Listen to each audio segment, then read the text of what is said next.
My name is Sarah Mitchell, and I'm 32 years old. I never thought I'd be writing this story, reliving the most terrifying 2 weeks of my life. But here I am, 3 months later, still waking up in cold sweats, still jumping at every unexpected sound. They say time heals all wounds, but some wounds run so deep, they change the very fabric of who you are. This is the story of how what was supposed to be the perfect romantic getaway with my husband, James, turned into something so horrific that I'm not sure I'll ever fully recover. It started so innocently, so beautifully. James had been working 18-hour days for months, climbing the corporate ladder at his law firm. I'd been buried in my own architectural projects, designing homes for other people while neglecting our own relationship. We were like ships passing in the night, sharing the same bed but living separate lives. That's when James surprised me with the trip. "Babe, pack your bags," he said, bursting through our front door with a grin I hadn't seen in years. "We're going to Costa Rica. 2 weeks, just you and me, no phones, no emails, no distractions." I remember feeling this surge of pure joy, like someone had just turned on a light in a room that had been dark for too long. We'd been married 5 years, but it felt like we were dating again. The anticipation was intoxicating. We spent hours researching activities, restaurants, hidden beaches. James booked us a secluded villa overlooking the Pacific Ocean, complete with our own private pool and direct beach access. It looked like paradise in the photos: white sand beaches, crystal clear water, and lush jungle as far as the eye could see. The villa was part of an exclusive resort community called Vista Tranquila, marketed as a sanctuary for couples seeking privacy and adventure. The reviews were glowing, filled with testimonials from honeymooners and couples celebrating anniversaries. Everyone raved about the stunning sunsets, the incredible wildlife, and most importantly, the feeling of being completely isolated from the chaos of modern life. The flight to San Jose was everything I'd hoped for. James and I talked for hours, really talked, like we used to when we first met. We planned our days with childlike excitement, morning hikes through the rainforest, afternoons lounging by our private pool, evenings watching the sunset from our terrace with glasses of wine. It felt like we were reclaiming something precious that we'd lost somewhere between mortgage payments and career ambitions.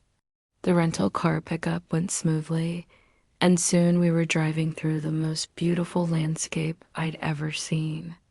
Rolling hills covered in emerald green vegetation, exotic birds perched on roadside cables, and mountains that seemed to touch the clouds. James kept reaching over to squeeze my hand, and I remember thinking this was exactly what we needed.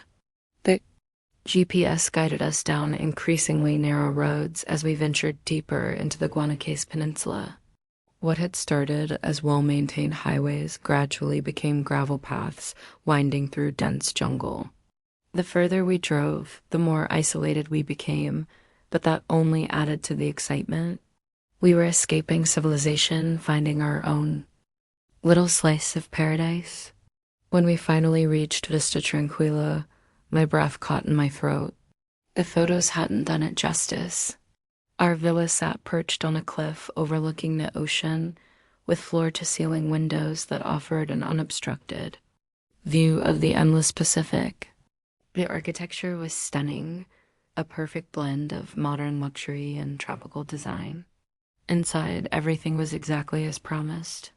A king-size bed with mosquito netting, a marble bathroom with a rainfall shower, a fully equipped kitchen, and that incredible living room that opened completely to the outdoors. The infinity pool seemed to spill directly into the ocean horizon. James lifted me in his arms and spun me around, both of us laughing like teenagers. "This is it, baby," he whispered in my ear. Just us in paradise for 2 weeks.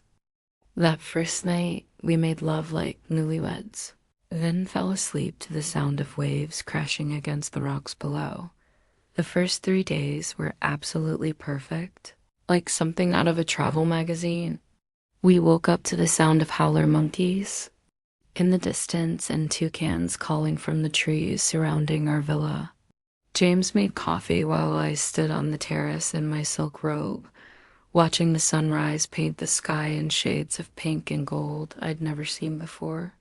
We had no schedules, no obligations, nothing but time to rediscover each other.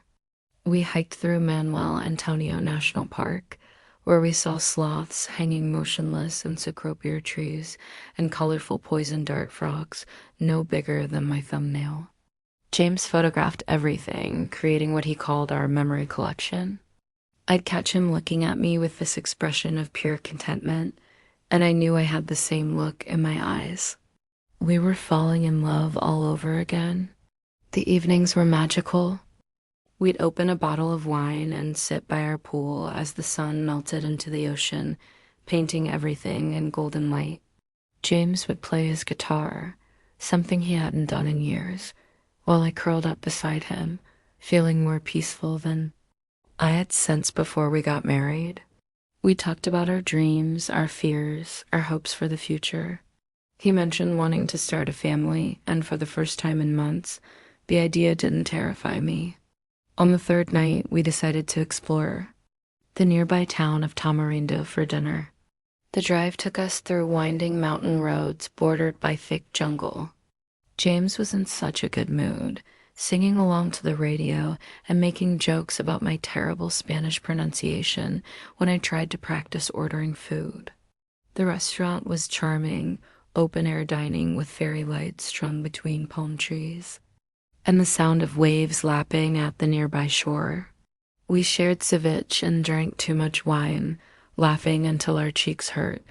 Driving back to the villa, I remember feeling this overwhelming sense of gratitude. This trip was exactly what our marriage needed. Little did I know that everything was about to change in the most terrifying way possible. Asterisk, it was on the fourth day that I first noticed something was wrong. I woke up around 3 in the morning to the sound of voices outside our villa. At first, I thought it might be other guests from the resort community, perhaps returning late from a night out. But these voices seemed too close, too intentional. They were speaking in rapid Spanish, and while I couldn't understand the words, the tone made my skin crawl. There was something urgent, almost conspiratorial about their conversation. I gently shook James awake, pressing my finger to my lips when he started to speak. We lay there in the darkness, straining to hear. The voices seemed to be coming from the jungle behind our villa, maybe 50 feet from our bedroom window. James whispered that it was probably just locals passing through, perhaps fishermen heading to an early morning catch. His rational explanation should have comforted me, but something deep in my gut told me this wasn't innocent. The voices faded after about 10 minutes, but I couldn't fall back asleep. I spent the rest of the night staring at the ceiling, jumping at every sound, the settling of the house, the whisper of wind through the palm fronds, the distant crash of waves. When morning came, James insisted we investigate. We walked around the perimeter of our villa, looking for any signs that someone had been there. Behind the house, we found several cigarette butts scattered on the ground and what looked like footprints in the soft earth near our bedroom window. The cigarettes were a local brand, still relatively fresh. James tried to dismiss it, suggesting that maintenance workers might have been doing repairs and forgot to clean up. But maintenance. Workers don't usually work at 3 in the morning, and they don't lurk in the shadows having hushed conversations. I wanted to call the resort management, but James convinced me we were overreacting. "We're in the middle of paradise, Sarah," he said, pulling me into his arms. "Let's not let paranoia ruin our vacation." I wanted to believe him, wanted to shake off the unease that had settled in my chest like a stone. So I pushed the incident to the back of my mind and tried to focus on enjoying our remaining days together. But the feeling of being watched never left me. Over the next 2 days, I found myself constantly glancing over my shoulder, scanning the tree line for movement, startling at every unexpected sound. James noticed my anxiety and did his best to distract me with activities. We went ziplining through the canopy, took a sunset sailing trip, and even tried our hand at surfing despite being complete beginners. During the day, surrounded by other tourists and guides, I could almost convince myself that I'd imagined the whole thing. But at night, back at our isolated villa, the fear crept back in like fog rolling off the ocean. On the sixth night, I was certain I saw a figure watching us from the edge of the jungle. We were sitting by the pool, sharing a bottle of wine and talking about extending our stay, when something caught my eye. A shadow that didn't belong, a shape that seemed too deliberate to be natural. When I pointed it out to James, he grabbed a flashlight and went to investigate, but found nothing. No footprints, no disturbed vegetation, nothing to prove that anyone had been there. He returned shaking his head, gently suggesting that the combination of unfamiliar surroundings, tropical sounds, and too much wine might be playing tricks on my imagination. I wanted to believe him, but I knew what I'd seen. The next morning, I decided to do some research on our own. While James was taking his morning swim, I drove into town and found an internet cafe. What I discovered made my blood run cold. Vista Tranquilla had a history that the glossy brochures and positive reviews conveniently omitted. 3 years earlier, a German couple had disappeared from their villa without a trace. Their rental car was found abandoned on a remote beach 20 miles away, but their bodies were never recovered. The local police had investigated briefly before concluding they'd probably drowned while swimming in an area known for dangerous currents. But the couple's family insisted they were both strong swimmers who would never have taken such risks. There were also reports of other tourists experiencing break-ins, theft and harassment in the area, but these incidents were rarely reported to authorities and never made it into travel advisories. I spent 2 hours reading everything I could find about the region's crime statistics and tourist safety records. What emerged was a disturbing pattern of incidents that seemed to be systematically covered up or downplayed. Resort management companies had a vested interest in maintaining their reputations, and local authorities were apparently willing to cooperate in keeping negative publicity to a minimum. Tourism was the lifeblood of the region, and anything that might scare away visitors was quickly buried. The more I read, the more convinced I became that we needed to leave immediately. When I returned to the villa, I found James lounging by the pool, completely relaxed and soaking up the sun. His casual attitude frustrated me even more. I tried to explain what I'd learned, showing him printouts of the articles I'd found, but he dismissed everything as sensationalized journalism and internet conspiracy theories. "Babe, you're spiraling," he said, not even looking up from his book. "Bad things happen everywhere, but that doesn't mean they're going to happen to us. We've got 5 more days in paradise, and I'm not going to let unfounded fears ruin them." His refusal to take my concerns seriously created the first real tension of our trip. We'd been so happy, so connected, and suddenly there was this wall between us. I felt alone and vulnerable, like the one person who was supposed to protect. Me was instead dismissing my instincts. That night, I barely slept. Every sound seemed amplified, every shadow seemed to move. Around 2 a.m, I heard what sounded like footsteps on our terrace. My heart hammered against my ribs as I carefully peered through the curtains.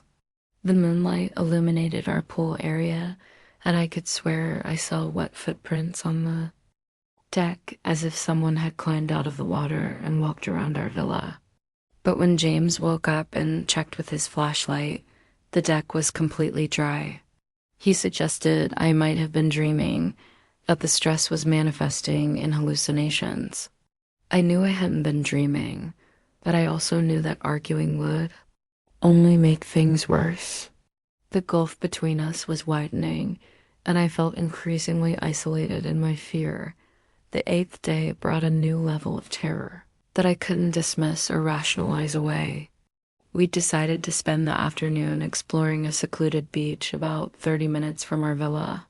The drive took us down increasingly narrow dirt roads that twisted through dense jungle. James was excited about finding a completely private stretch of sand where we could swim without any other tourists around. The beach was indeed beautiful and deserted, with white sand stretching for miles and clear water that sparkled in the afternoon sun. We set up our blanket and spent several hours swimming, sunbathing, and taking photos. It felt almost normal, like the carefree vacation we'd originally planned.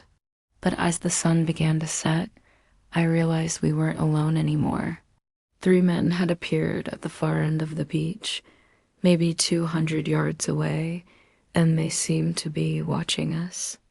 They weren't swimming or sunbathing or doing any of the normal beach activities. They were just standing there, occasionally pointing in our direction and talking among themselves. James tried to convince me they were probably just local fishermen, but something about their posture and behavior felt predatory. We quickly packed up our things and headed back to the car, but I couldn't shake the feeling that we were being followed. The drive back to the villa was tense, with James constantly checking the rearview mirror and taking random turns to see if anyone was behind us. We didn't see the men again, but the damage was done. My paranoia was no longer just in my head. James had felt it too. That evening, we had our first real fight of the trip. I begged him to cut our vacation short and fly home early, but he accused me of letting fear destroy what should have been the best 2 weeks of our lives. He had spent months planning this trip, had paid thousands of dollars for a villa, and couldn't understand why I was willing to throw it all away based on what he still considered to be coincidences and overreactions. We went to bed angry for the first time in years, lying on opposite sides of our king-size bed like strangers. I stared at the ceiling, listening to James's breathing gradually slow as he fell asleep, and wondered if I was losing my mind. I must have finally drifted off around dawn, because I woke to bright sunlight streaming through our bedroom windows and the sound of James making coffee in the kitchen. For a moment, everything felt normal again. The morning light had a way of making the previous night's fears seem overblown and silly. James brought me coffee in bed and apologized for dismissing my concerns. He suggested we spend the day close to the villa, maybe drive into town for lunch and shopping, avoiding any isolated areas that might make me uncomfortable. His willingness to compromise filled me with relief and love. We were going to be okay. We spent a pleasant morning by the pool, reading and talking about lighter topics. James showed me pictures he'd taken over the past week, and I was amazed by how happy we looked in every single one. Despite my growing anxiety, we'd captured some beautiful memories together. Maybe I really was overreacting. Maybe the combination of unfamiliar surroundings and too much time to think was creating problems that didn't actually exist. Around noon, we drove into Tamarindo for lunch at a bustling restaurant filled with tourists and locals. Being around other people felt incredibly comforting, and I began to relax for the first time in days. We shared a seafood platter and talked about our plans for when we returned home, maybe taking a cooking class together, or finally finishing the renovation of our guest bathroom. Normal domestic conversations that reminded me why I'd fallen in love with this man in the first place. But as we walked back to our car, I noticed a familiar figure across the street. One of the men from the beach the day before was sitting at an outdoor cafe, and he was definitely watching us. When our eyes met, he didn't look away or pretend to be doing something else. He just stared, a slight smile playing at the corners of his mouth. I grabbed James's arm and pointed the man out. and this time James saw him too. The man raised his coffee cup in what might have been a greeting or might have been a taunt, then turned and disappeared into the crowd. We drove back to the villa. In silence, both of us lost in our own thoughts. The pretense that everything was fine had finally crumbled, and we both knew we were in some kind of danger. That night, we implemented what James called security protocols.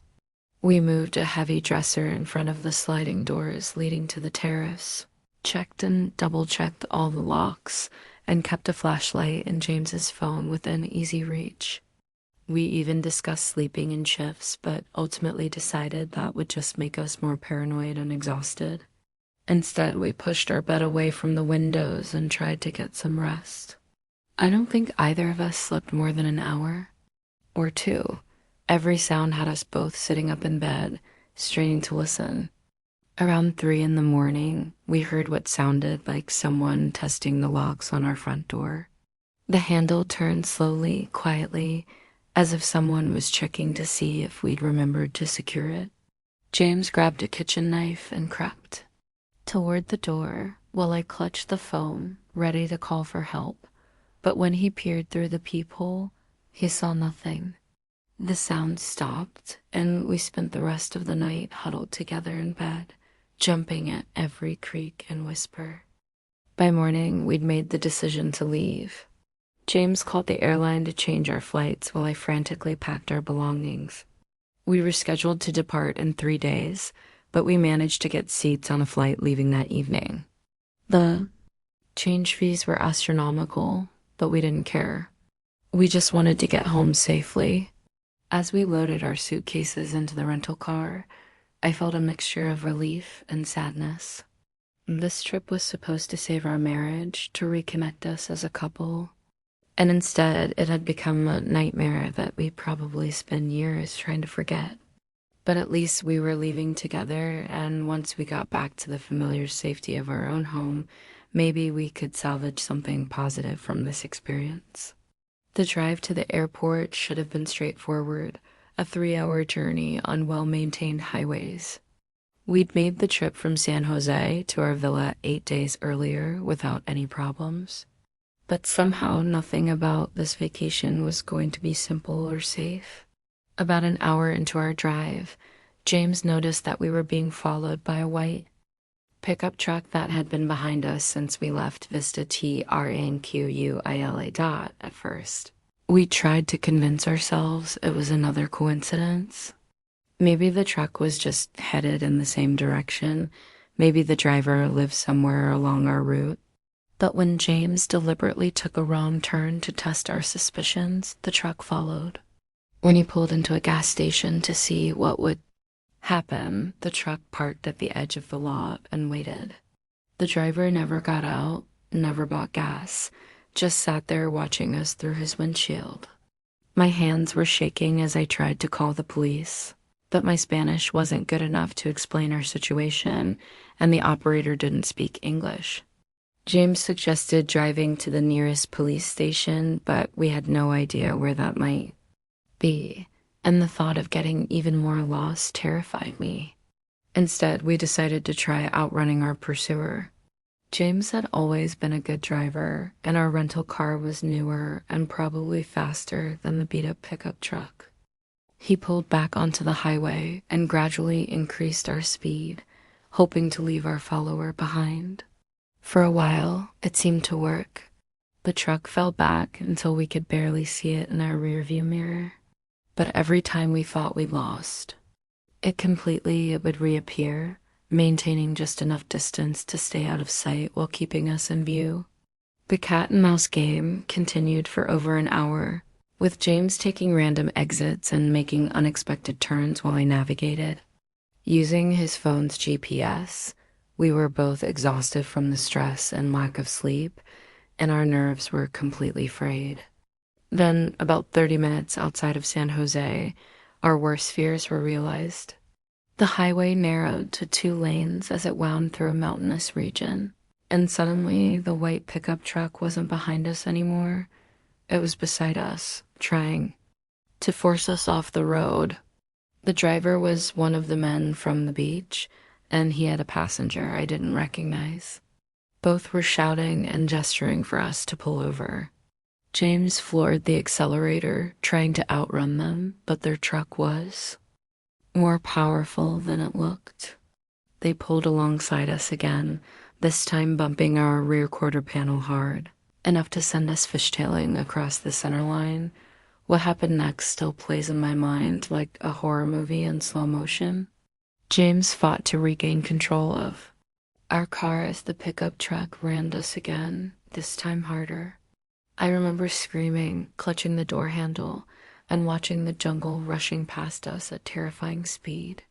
James was an excellent driver, but he was fighting physics and the aggressive tactics of people who clearly had more experience with this kind of violence. Our car skidded off the right side of the road and plowed through a guardrail that probably saved our lives by preventing us from tumbling down a steep embankment. We crashed into a cluster of trees about 20 feet from the highway, and everything went silent except for the hissing of our damaged radiator and the ticking of cooling metal. I was conscious but dazed, with a sharp pain in my left shoulder and the metallic taste of blood in my mouth. James was slumped over the steering wheel, unconscious but breathing. Through our cracked windshield, I could see the white pickup truck parked on the shoulder of the road. Two men got out and started walking toward us, and I knew with absolute certainty that they weren't coming to offer assistance. Every instinct I had screamed at me to run, to hide, to get as far away from these men as possible. I managed to unbuckle my seatbelt and shake James awake. He was groggy and bleeding from a cut on his forehead, but he was coherent enough to understand when I whispered urgently that we needed to get out of the car and hide in the jungle. We grabbed his backpack from the rear seat, thankfully it contained our passports, money, and phones, and stumbled out of the wreckage. The men were maybe 50 yards away and closing fast, speaking rapidly in Spanish and pointing in our direction. James took my hand and we plunged into the dense undergrowth, branches tearing at our clothes and vines catching our ankles as we desperately tried to put distance between ourselves and our pursuers. The jungle was thick and disorienting, with towering trees that blocked out most of the sunlight and created a maze of green shadows. We had no idea which direction we were going, no plan except to keep moving and stay hidden. We stumbled through the jungle for what felt like hours, but was probably only 30 or 40 minutes. Every few minutes, we'd stop and listen for sounds of pursuit, our hearts hammering so loudly we could barely hear anything else. Occasionally, we'd catch fragments of voices in the distance, always seeming to come from a different direction, as if our hunters were trying to surround us. James was struggling more than I was. The head injury from the crash had left him dizzy and nauseous, and he kept stumbling over roots and rocks. I found myself taking the lead, something that would have been unthinkable under normal circumstances.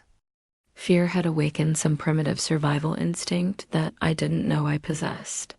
We found a small stream and followed it deeper into the forest, hoping it might lead to a road or a village where we could find help. The water was clear and cold, and we took turns cupping it in our hands to drink and rinse the blood from James's forehead. That's when we heard the sound that nearly stopped my heart, dogs barking, and they were getting closer. Our pursuers had brought tracking dogs, and our scent trail through the jungle would be as easy to follow as a painted line. We started moving faster, splashing through the stream to try to mask our smell, but we both knew it was probably useless.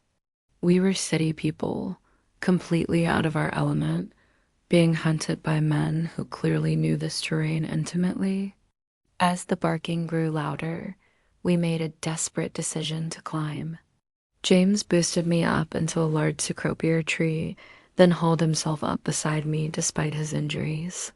We climbed as high as we dared, maybe 20 feet off the ground, and tried to make ourselves invisible among the broad leaves. From our perch, we could see three men with two large dogs moving through the forest below us.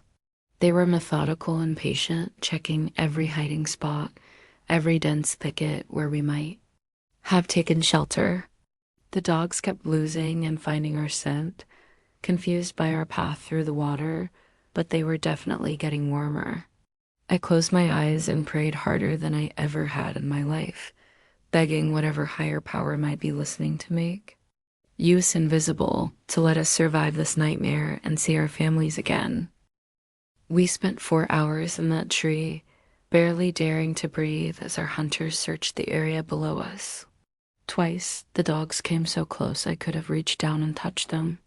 My legs were cramping from maintaining the same position, and James was fighting waves of dizziness from his concussion, but we didn't dare move. The men seemed to be in no hurry, talking casually among themselves as if this was just another day at the office for them. Around what I guessed was late afternoon, they finally moved on, the sound of their voices and the dogs barking gradually fading into the distance. We waited another hour before we dared to climb down, and even then we moved like ghosts, testing each step before putting our full weight on it. James was getting worse. His speech was slightly slurred, and he kept losing his balance. I knew he needed medical attention, but we were lost in the middle of a Central American jungle with no idea which direction might lead to safety. We kept following the stream, reasoning that water always flowed toward larger bodies of water, which might mean civilization. As the sun began to set, painting the canopy above us in shades of gold and red, we heard the most beautiful sound imaginable, the distant hum of traffic on a highway. We crashed through the undergrowth toward that sound like drowning people, swimming toward shore. When we finally emerged from the jungle, we found ourselves on the opposite side of the mountain from where we'd been forced off the road. Below us, maybe half a mile away, was a major highway with trucks and cars moving in both directions. We half walked, half slid down the steep hillside, tears of relief streaming down our faces. When we finally reached the road, we were scratched, bleeding, covered in mud, and probably looked like refugees from a disaster zone. But we were alive, and we were together, and for the first time in hours, I allowed myself to believe we might actually survive this ordeal. A truck driver who spoke broken English stopped and agreed to take us to the hospital in San Jose.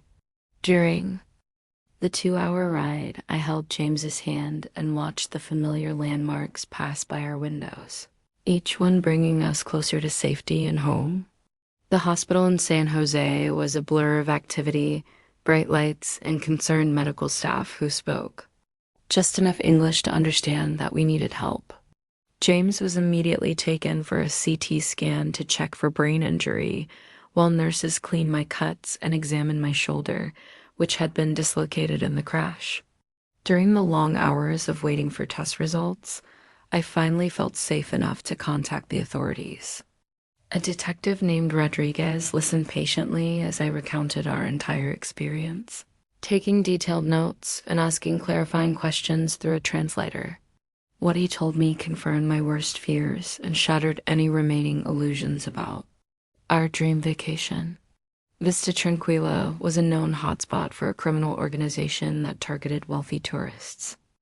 The remote location and exclusive clientele made it perfect for kidnapping schemes, where victims could be held for ransom without anyone realizing they were missing for days or even weeks.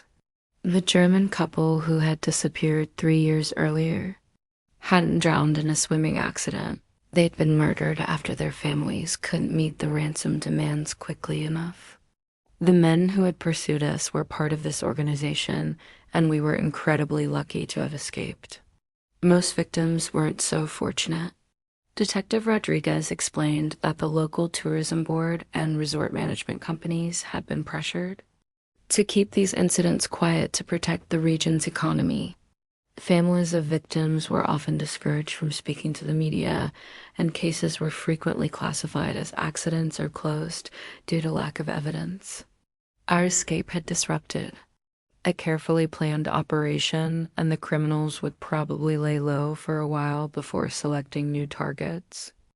The detective arranged for us to be escorted to the airport under police protection, and we were on a plane back to the United States within 18 hours of stumbling out of the jungle.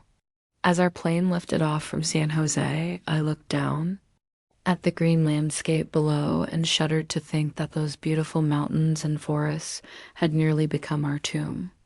James squeezed my hand and whispered that we were going home, but I knew that home would never feel quite the same again. The flight back to Los Angeles felt like emerging from a fever dream.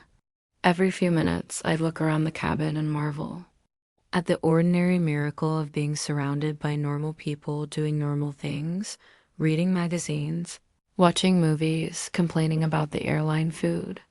James slept most of the way, his head bandaged and his face still pale from the concussion, but his breathing was steady and strong. The doctors had said he'd make a full recovery with rest and time. My own injuries were minor, some stitches. In my scalp, bruised ribs, and that dislocated shoulder that still ached despite the painkillers. But the psychological wounds were going to take much longer to heal. When we finally walked through our front door, I broke down completely. All the fear and adrenaline that had kept me functioning for the past 24 hours came pouring out in great, heaving sobs that seemed to come from somewhere deeper than my lungs. James held me on our living room couch while I cried, and for the first time since this nightmare began, I felt truly safe. Our house had never looked so beautiful, so normal, so perfectly ordinary. Even the pile of unopened mail on the kitchen counter and the dust on the coffee table seemed precious and wonderful. Over the next few weeks, we gave statements to FBI, agents, Costa Rican authorities, and State Department officials. Our story became part of a larger investigation into international kidnapping rings that targeted American tourists. Detective Rodriguez called several times with updates, and eventually we learned that our pursuers had been arrested in connection with other crimes. The tourism company that had booked our villa was facing lawsuits from multiple victims' families, and Vista Tranquila was permanently shut down. But these victories felt hollow compared to what we'd lost. The trust, the innocence, the simple ability to feel safe in unfamiliar places, these things couldn't be restored by arrests or legal settlements. James returned to work after 2 weeks, but I took a leave of absence from my architectural firm. I couldn't concentrate, couldn't make decisions, couldn't shake the feeling that danger was always just around the corner. Simple things like going to the grocery store or taking a walk in our neighborhood left me exhausted and anxious. 3 months have passed since our nightmare vacation, and I'm slowly learning to live with what happened to us. James and I started couples therapy, not because our marriage was in trouble, but because we needed help processing a trauma that had affected us both so profoundly. Our therapist says it's normal for survivors to experience hypervigilance, sleep disturbances, and difficulty trusting their instincts about safety. She reminds us that we survive something that many people don't survive, and that healing takes time. Some days are better than others. James has recovered completely from his physical injuries and has thrown himself back into work with even more intensity than before. I think staying busy helps him avoid thinking about what might have happened if we hadn't been so lucky. I've started painting again, something I hadn't done since college, and I find that creating something beautiful helps counteract the ugly memories that still surface without warning. We've canceled all our travel plans for the foreseeable future, and I'm not sure when or if I'll ever feel comfortable visiting unfamiliar places again. Our friends don't understand why a bad vacation has affected us so deeply, and we've stopped trying to explain. You can't really understand terror like that unless you've experienced it yourself. But our marriage is stronger than it's ever been. Going through something so frightening together, relying on each other for survival, has created a bond between us that I don't think anything can break. We know now that we can depend on each other when everything else falls apart. Sometimes I wonder what would have happened if we'd left Vista Tranquila when I first sensed danger, if we'd trusted my instincts instead of dismissing them as paranoia. But I've learned not to dwell on those thoughts. We made the best decisions. We could with the information we had, and ultimately we survived. That has to be enough. I'm writing this story not just for my own healing, but as a warning to other travelers. Trust your instincts. Do your research. And remember that paradise can hide predators just as easily as it can shelter prey. Our dream vacation became my worst nightmare, but we lived to tell the tale. Not everyone is so fortunate.